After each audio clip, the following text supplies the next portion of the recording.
What's going on, guys? Welcome back to the Control Room. I'm your host, Esrael Johannes, and this is the first episode of 2024, the 11th episode of Season 1. Thanks for listening and watching all the way up until this point. Now, for this episode, obviously the top topics will be the Mavericks, the Pelicans, and the Thunder. For the Mavs, they went on a rough stretch of 1-3 in the 4 games following Christmas Day, but they start off with Portland, 2 games against Portland, and Minnesota to tip off their 7-game homestand, which is the longest they have this season. For the Pelicans, they rip 4 straight wins, which ties their longest winning streak of the season, and they have the Los Angeles Clippers on the way. For the Thunder, they beat the Boston Celtics, the best team in the NBA, en route to 5 straight wins. That got snapped against Atlanta on their first game of their road trip, but we are going to look at OKC's big 3 of SGA, Chet, and J-Dub. First off, let's start with the Mavs and break down that rough stretch entering the homestand. This is being recorded on Thursday, January 4th in the evening, so the Mavs are not playing tonight. There are only 2 games, 4 teams playing as of right now. From December 27th to January 2nd, the Mavs' offensive rating in those games, according to Sport Radar, is 107.3, which is kind of low. The Mavs' defensive rating was 114.6, and so their net rating was negative 7.3, which is the 8th worst in the NBA in that span. Now, Sport Radar and NBA.com give 2 different numbers when it comes to offensive and defensive and net rating.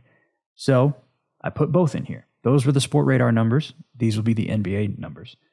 The Mavs' offensive rating in those 4 games was set at 109.4 according to NBA.com. The defensive rating, 118.8. So their net rating was negative 9.4, which is the 5th worst in the NBA in that span.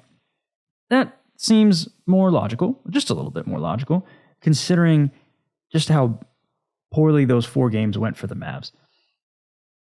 So the first of those 4, the Cavaliers at the Mavs actually had a 20-point lead in this game. Luka scored 20 points in the first quarter alone. He finished with 39 points. So where the Mavs blew this 20-point lead, the Cavs were without Donovan Mitchell, Darius Garland, and Evan Mobley. This was the largest blown lead loss this season for the Mavs. The 3rd double-digit blown lead loss this season, meaning they had a lead of 10 or more at any point in the game and then lost the game. But fatigue and missed shots seem to be factors in this game, although it's not what people want to hear when you're up 20. Cleveland's defense was excellent in the second half. That's really what turned the game around for them. So in the second half, the 3-point disparity for Cleveland and Dallas. Cleveland shot 8 of 20, 40% from 3. Dallas only 4 of 16, 25% from 3.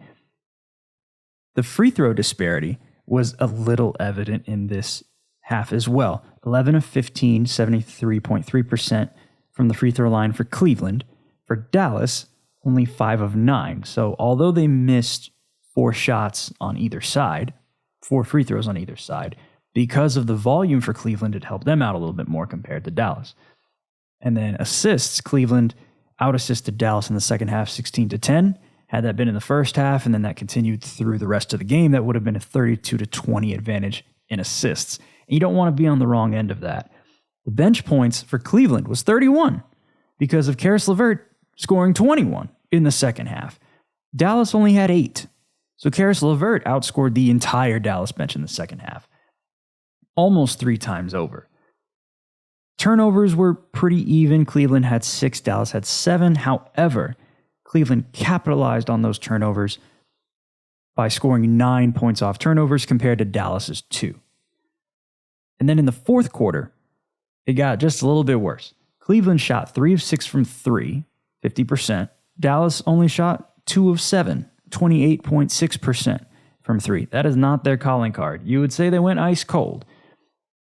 And the free throw disparity was outrageous in the fourth quarter. Cleveland shot 8 of 12, 66.7%, and Dallas 0 for 1.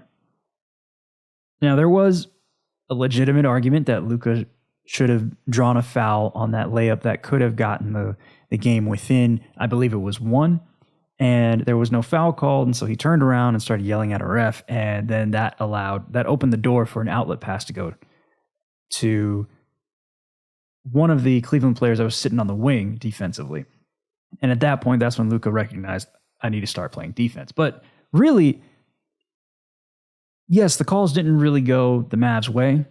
At the end of the day, when you're not trying to blow that big of a lead, you want to, if you're Luka Doncic, get back and try to affect the next play rather than trying to alter the ref's decision that they've already made. It's not like they're going to say, yeah, Luka, you're right, we'll call a foul now. Like, it's not going to happen, especially when you're within a minute to go in the game. That's been something that's been talked about Luka Doncic throughout his career, especially as of late in the last few seasons, and that's why he's been dealing with technical foul trouble throughout seasons. So for him, I don't want to keep seeing this because it's showing that he's not improving in that area. And as a leader of the team, you have to be better than that because you don't want it to spill across other players on the team and then have that be the culture. At some point, you're just going to have to overcome what hand you're being dealt. Sometimes it's going to be unfair. You're a 6'8" guard. You're not going to get everything. Just ask LeBron. But that's one game in isolation. Let's not harp on it for so long. We got to move on to the next game. Mavs versus Timberwolves. Second night of a back-to-back, including travel. So really, part of the frustration could be that Luka knows he's going through a quad injury and has to give his all in this Cleveland game because this Minnesota game is going to be very difficult if he doesn't play. And sure enough, he did not play, and neither did Kyrie. And the Mavs defense was almost non-existent when it came to Anthony Edwards. It's not like they didn't try. It's just that he was that good. The Timberwolves shot 7 of 10 from 3 in the first quarter alone. This is really where they made that separation. And then Anthony Edwards had 14 points in the first quarter, finished with a season-high 44 points. And that ties the third most points in his career. The Mavs did keep it close in the second half without Luka and Kyrie, so give them credit for overcoming the situation. They were even able to get it designated as a clutch game, but they couldn't really get it close enough to overtake the lead in the final minutes. But you do love the Mavs fight with the rest of those guys. And when everyone's clicking on all cylinders throughout the entirety of a game, this team is very tough to stop. That leads to the Mavs-Warriors game in San Francisco, where the Mavs shot 49 of 88 from the floor. That's 55.7%. That 55.7% field goal percentage is their best this season. They shot 33 of 48 from 2, which is 68.8%, and that's their second best 2-point field goal percentage this season. The Mavs' 6 best 2-point shooting games this season all came in December. So not only was Luka having a great December, the Mavs were having a great December, especially from inside.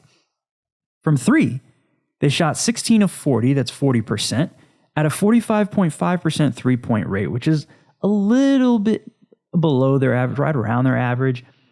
But they found the balance between scoring well inside, scoring well outside, and the Warriors couldn't stop them. And then from the free throw line, they shot 18 of 22. It's the 12th game this season shooting 80% or better from the free throw line. The 9th game shooting 80% from the free throw line in December alone.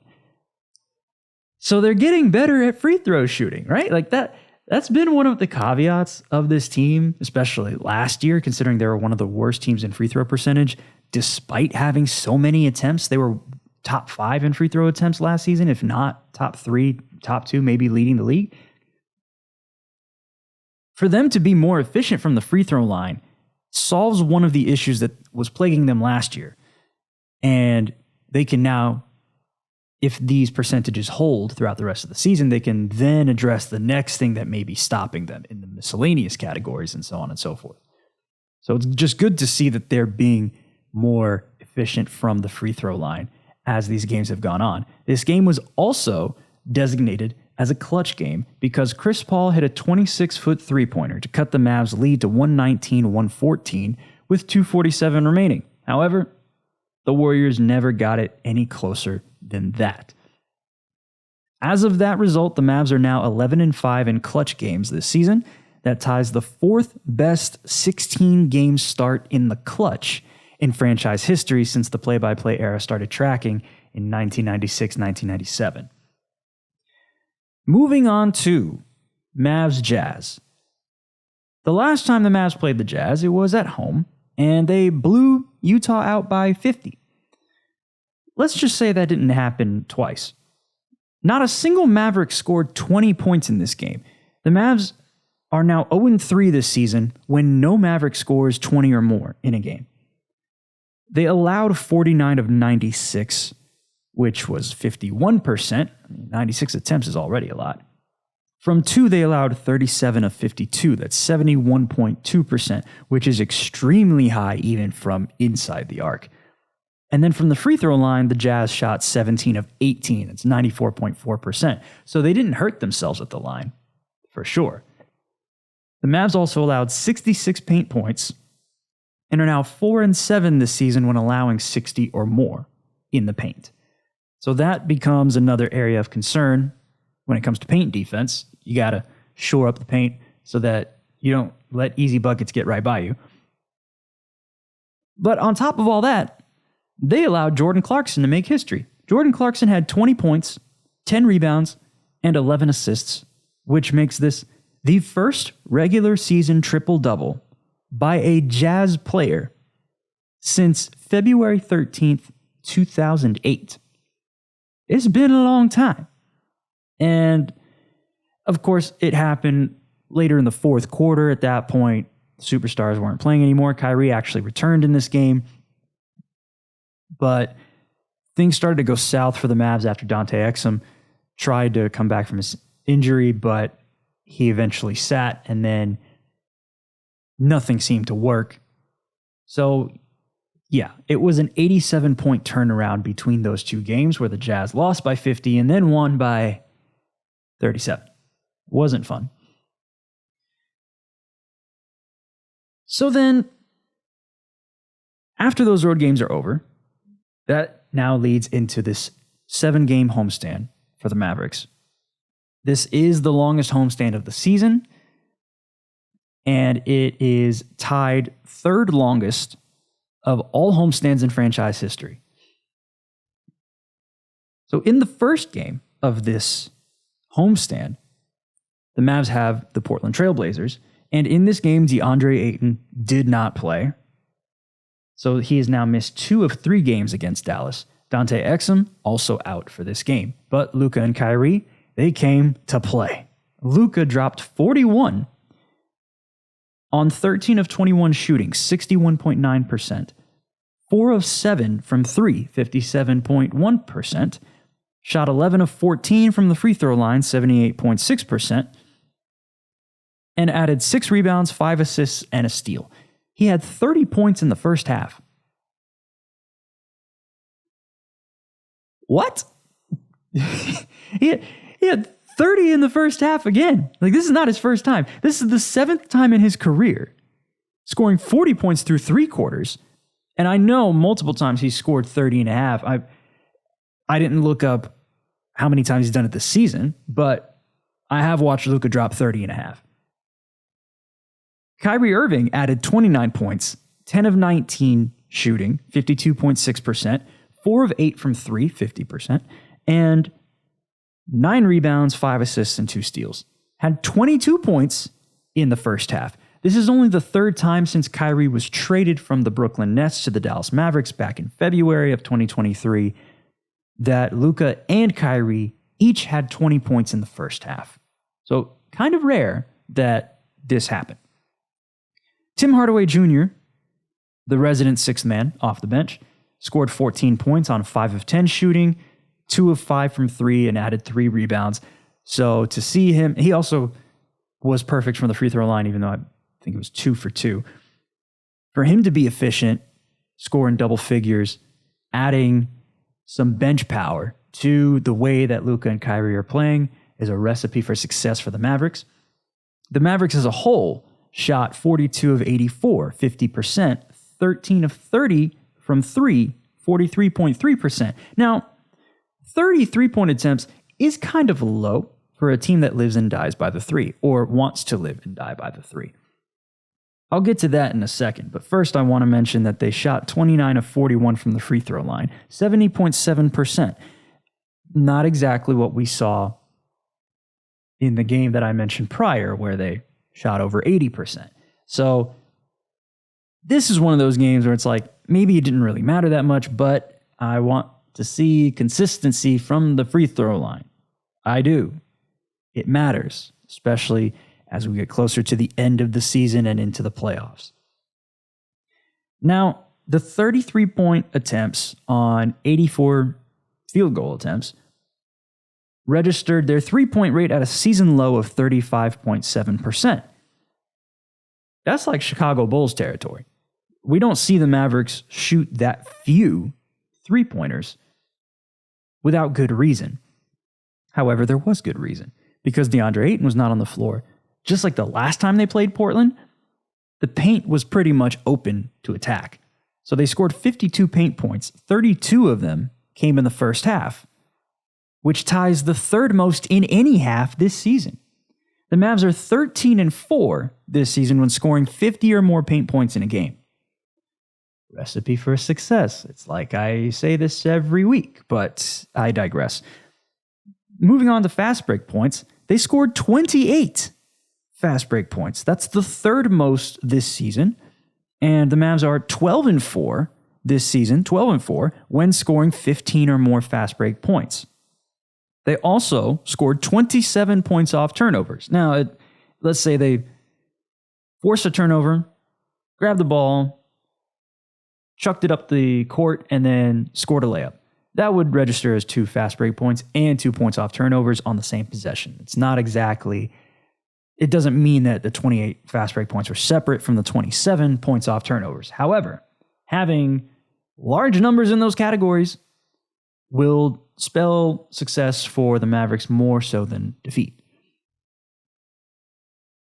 So their 27 points off turnovers, 21 of them came in the first half. That's the most points off turnovers in any half this season, and it ties the third most points off turnovers in a half for the Mavericks since 2018-2019.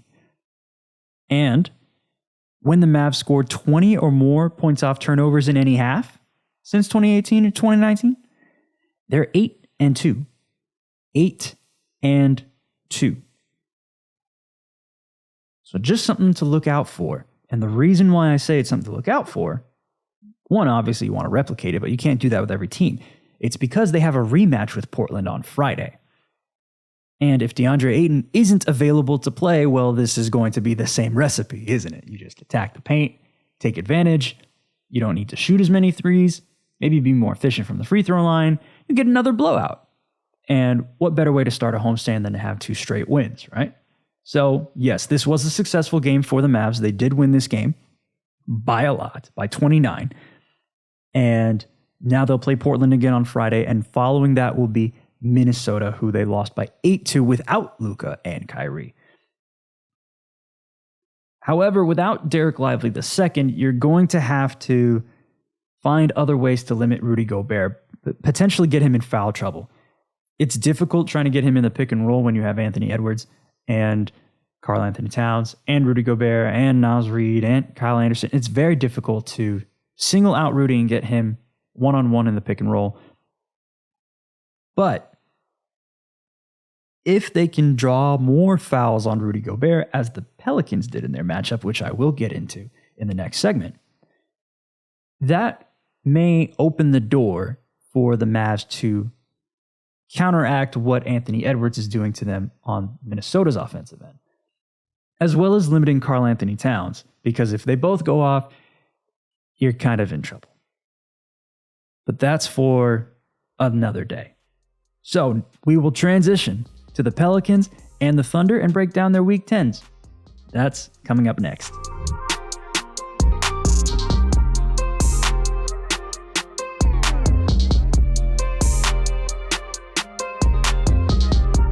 Okay, let's break down the Pelicans' win streak of 4 games. The first of the 4, December 28th versus the Utah Jazz, was a 112-105 win, followed by a New Year's Eve win against the Los Angeles Lakers, 129-109. Then they beat Brooklyn on January 2nd, 112-85. And then, on the second night of a back-to-back, they beat Minnesota, 117-106. That win was probably the most impressive of the 4, which that's the one that we're going to break down in just a moment. But I want to bring up these ratings. At the top of the show, I talked about the Mavs' offensive and defensive and net ratings through their rough stretch of 1-3 right after Christmas. For the Pelicans' 4-game stretch, their numbers are through the roof. And these are all coming from NBA.com, just so you know where I'm getting these. During their tied season best 4-game win streak since December 28th, their offensive rating is 123.4. That's 7th in the NBA. All right. Their defensive rating, 105.7. That's the best in the NBA in that span. And so their net rating is 17.6, which is first in the NBA. If you don't include that Minnesota game where they had a big lead, but Minnesota was able to get the margin back to 11 before the buzzer went final, the Pelicans entered that game with a 19.5 net rating, which was also first in the NBA at that time. So for these numbers to be that astronomically good, mean that the Pelicans are one of the best teams in the NBA in the last week. Is it sustainable? Yes, because all it takes is for this team to be healthy and to be clicking on all cylinders. So yeah, they may go on some rough stretches when it comes to shooting, or maybe they might get a little lackadaisical on defense. But for the most part, if this team continues playing like this, they will be in the top 4 in the West. This is what we expected of the Pelicans. They've now cracked the top 6. They're leading the Southwest Division, and they can create issues for Denver. They've already shown it against Minnesota. If they play like this against Oklahoma City, I mean, it's going to be a battle to the end between Shai Gilgeous-Alexander and Zion Williamson. But the West, although Minnesota and Oklahoma City look like the top 2 and the favorites to come out of the West, New Orleans is just knocking on the door.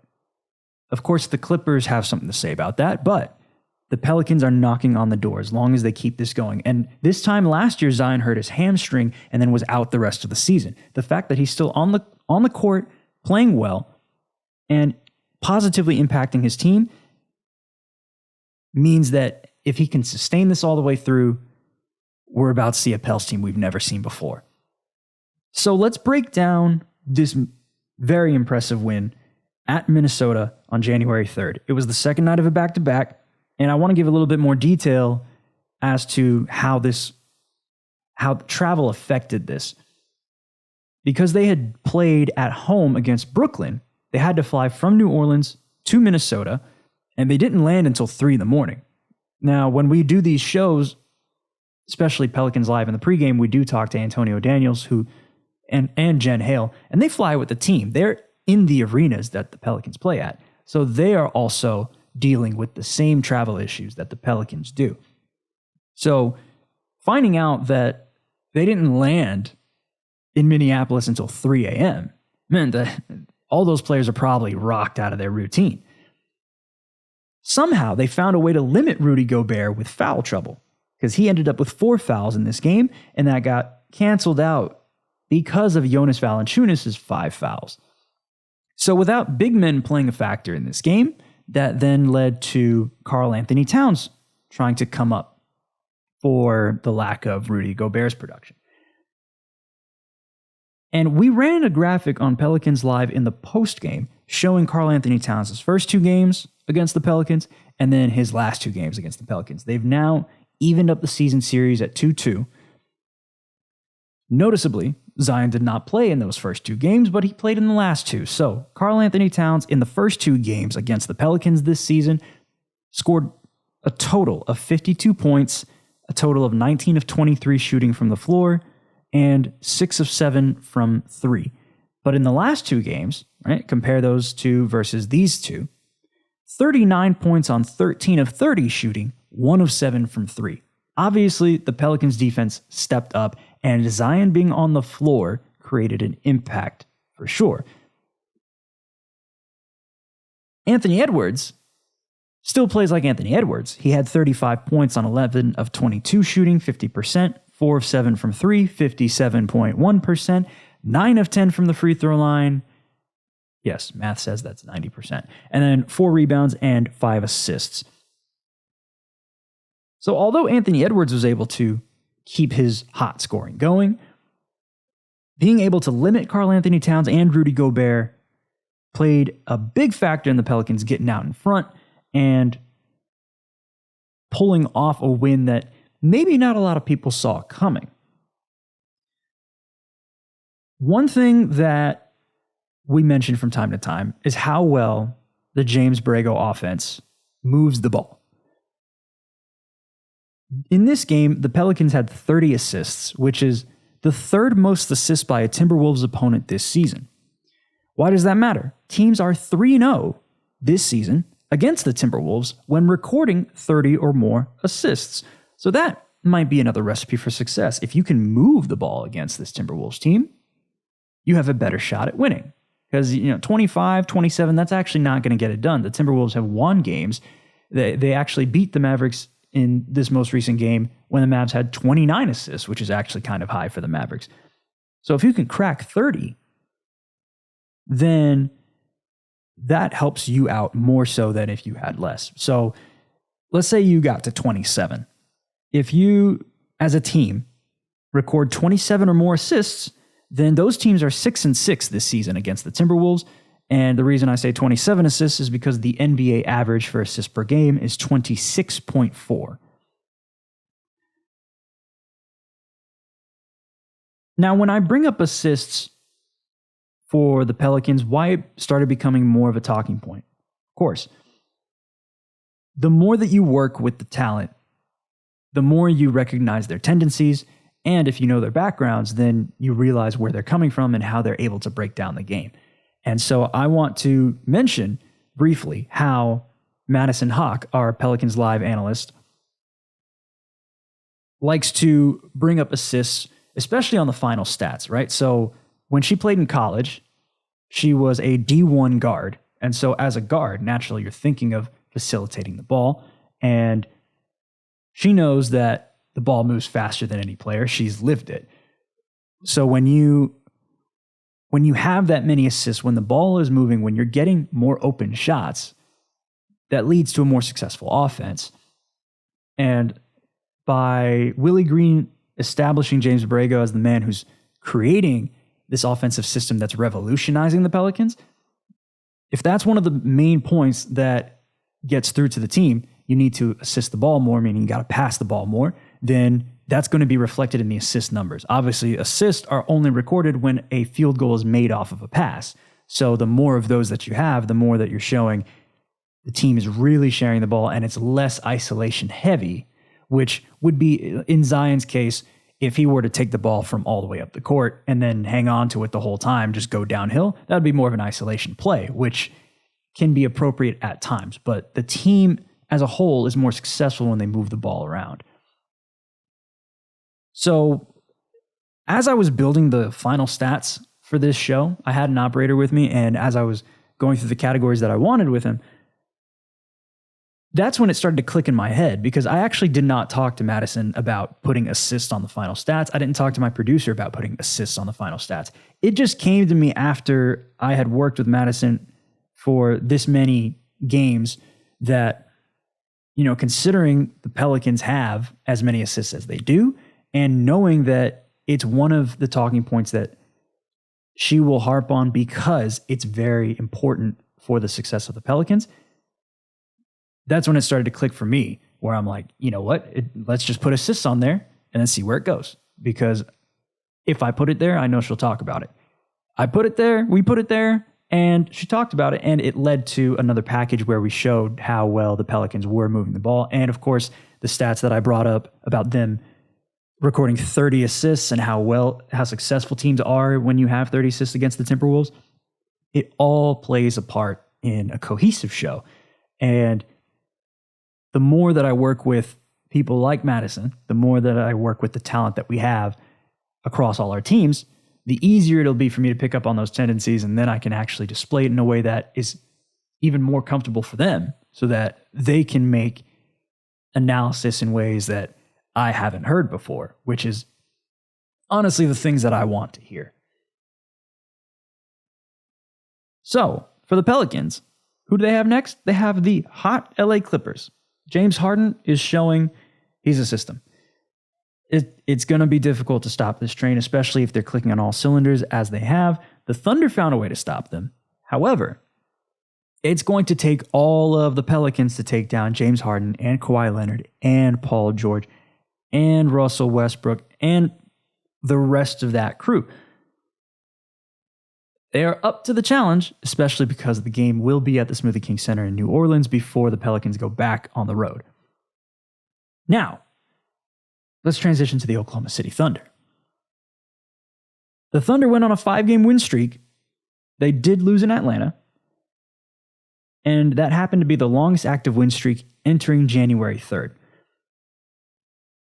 I will briefly mention what happened in Atlanta, but first I want to talk about what happened with the Boston Celtics. So in that Celtics-Thunder game, the Thunder outshot the Celtics in both in 2-point percentage, 3-point percentage. They had one more assist than the Celtics. Let me just break down these numbers real quick. From 2, the Thunder shot 58.8% to Boston's 51.9%. From 3, OKC shot 45% to Boston's 37.5%. The 3-point rate for OKC was actually a little bit higher than I expected at 44%. For Boston, it was a little bit lower than expected, 43.5%. OKC had 34 assists, Boston had 33 assists. So just like the Pelicans that I just mentioned, these two teams were really moving the ball exceptionally well. And then in the miscellaneous categories, OKC had a 50-46 advantage in the paint. Both teams scored 15 fast break points, and then OKC only had 16 points off turnovers to Boston's 18. And then both teams had 7 steals and 10 blocks. I don't know how often that number is identical. Now, let's really look at the big three, right? SGA, Chet, J-Dub. Obviously, it's not just them three that helped propel the Thunder to a win against the Celtics, but these three were the three of the most important. So SGA had 36 points on 14 of 22 shooting, 3 of 5 from 3. He doesn't shoot the 3 that often. And so the fact that he was able to get 60% from beyond the arc is impressive. He did shoot 5 of 8 from the free throw line, which is not something that we see very often. He is one of the best free throw shooters in the game. So that, to me, is an anomaly. 6 rebounds, 7 assists, and a steal were added to that stat line. He now has 24 games this season with 30-plus points, which ties the most in the NBA with Luka Doncic, and he led the league last season with 45 30-point games. Chet Holmgren added 14 points on 5 of 9 shooting, also shot 3 of 5 from 3, and then added 3 rebounds, 7 assists, and he had 4 blocks. Now, this is the 9th game this season with 4 or more blocks.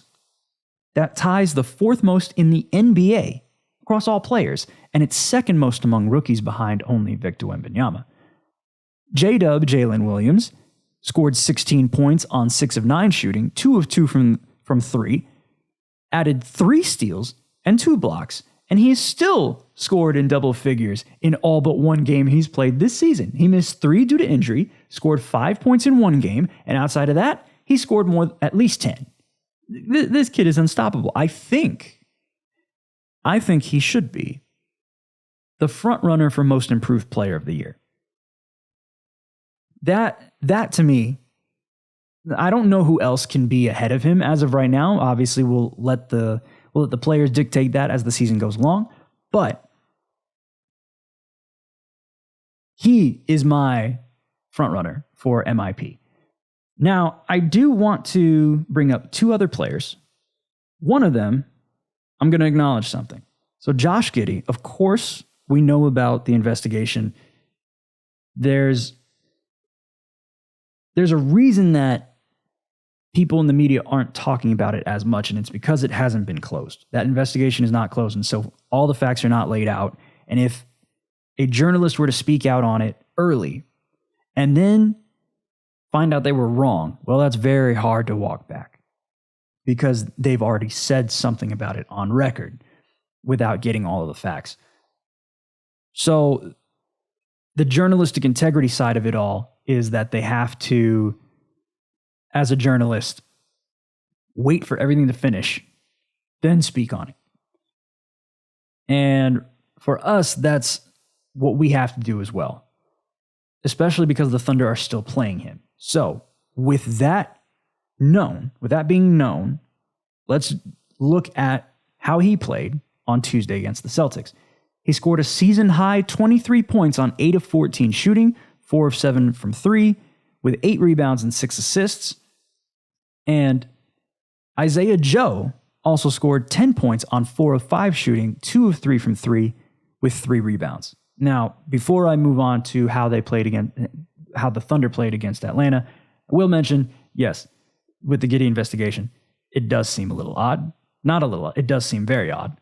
But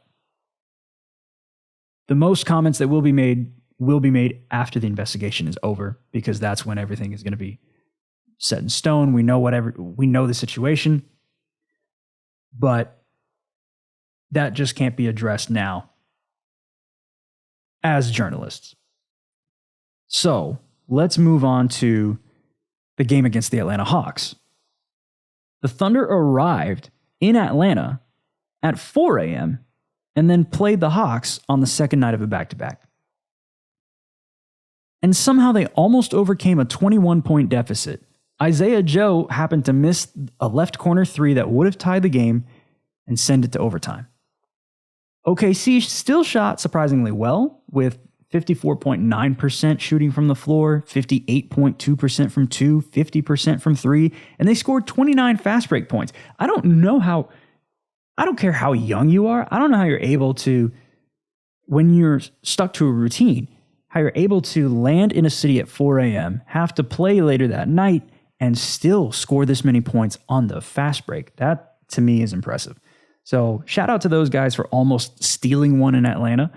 I'm sure they're going to be well rested as they visit Brooklyn, Washington, and Miami. That Miami game is going to be very interesting because Miami's defense is predicated on forcing turnovers. And so if the Thunder can clean up the turnovers in that specific game, they have a great shot at winning. But if Miami is able to force a lot of turnovers on them, they are a young team. They have found ways to overcome situations where they've given up a lot of turnovers. But that's something that should be on the scouting report. I know Coach Mark Dagnall is going to make it apparent. They're going to try to turn the ball over on you. So the expectation is the Thunder win. However, Miami has proven people wrong, especially having Jaime Jaquez Jr.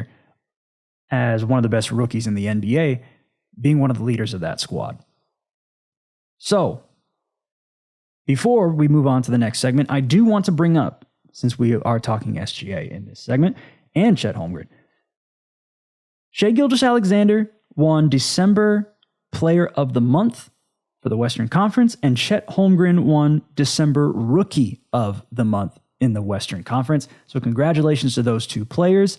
I would have thought Luka Doncic had a shot at December Player of the Month. However, you can't deny that SGA did lead the Thunder to a 10-3 record in the month, and that is outstanding in and of itself. They're still one of the top 2 or 3 teams in the West. So shout out to those guys. They've been playing outstanding this season, and we're just looking forward to what's coming next. Now, in the third segment, we're going to transition and talk about the All-Star results for round 1. They haven't been finalized, but round 1 got released earlier today. And we'll take a look at the upcoming matchups across the NBA.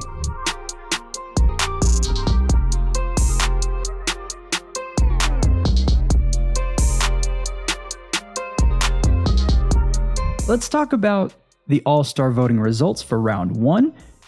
They were released at noon on January 4th. So as I pull them up,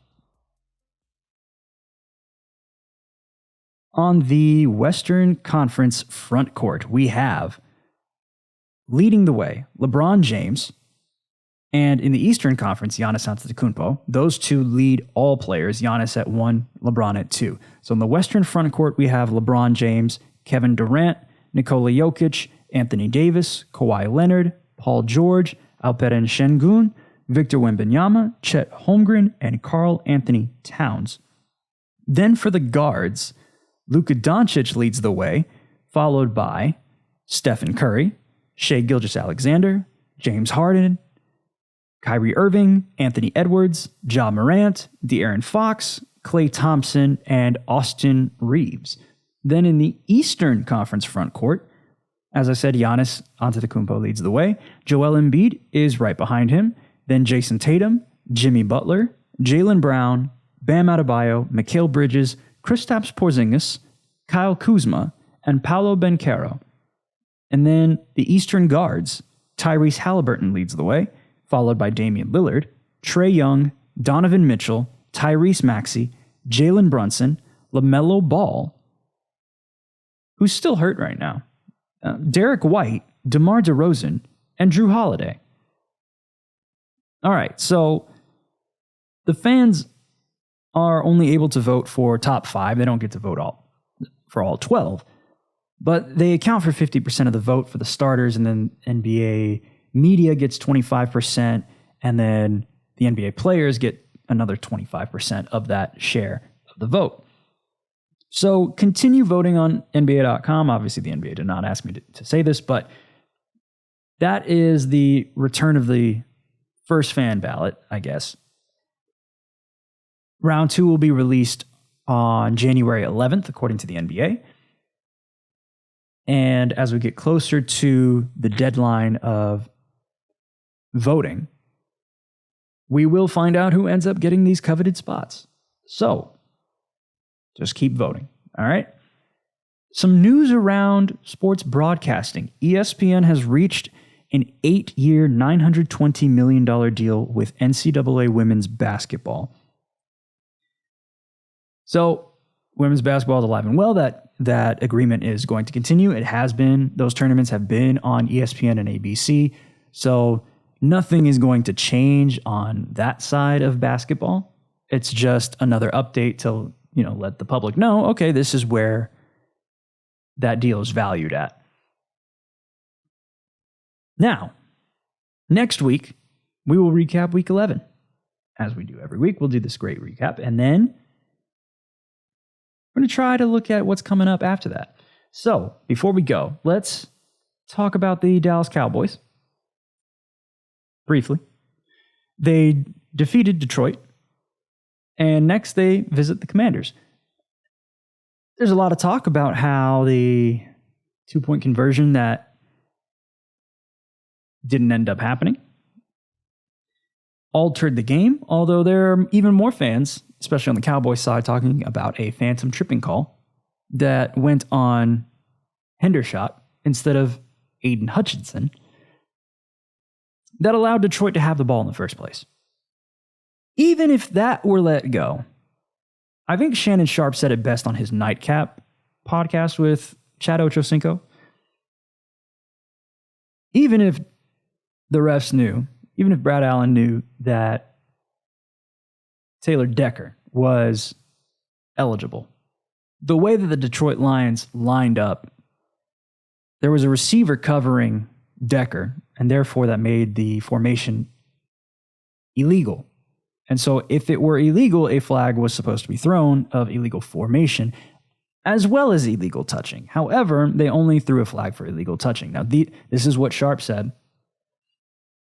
So when you're a player, if you're thinking, okay, if you never threw the flag for illegal formation and you only threw the flag for illegal touching, well, then I can only make you stand on what you called, and that was illegal touching.